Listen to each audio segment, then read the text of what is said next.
major GST reforms are likely to be delayed as we're seeing that inflation concerns continue to persist. Now, sources tell ET Now that the group of ministers on rate rationalization is unlikely to meet its September deadline to submit the report. Let's go across to Meghna Mittal, who is joining in with us to give us more details on that. Meghna, take it away.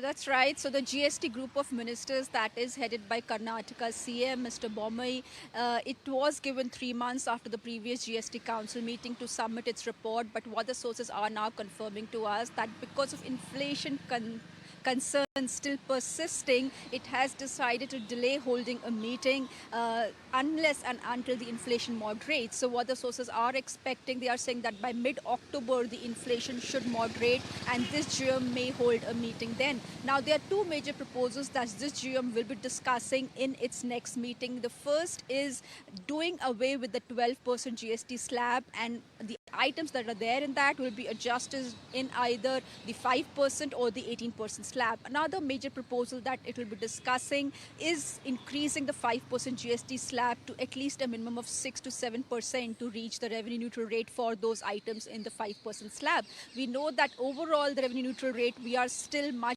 below that, but as of now, these are the two major proposals that this GOM will be discussing as major reforms to the GST. But definitely inflation has delayed this meeting, so it remains to be seen that in next month, maybe in October, if the inflation moderates, is GOM gets to hold its meeting and submit the final report to the GST Council, which will then take it forward and discuss it.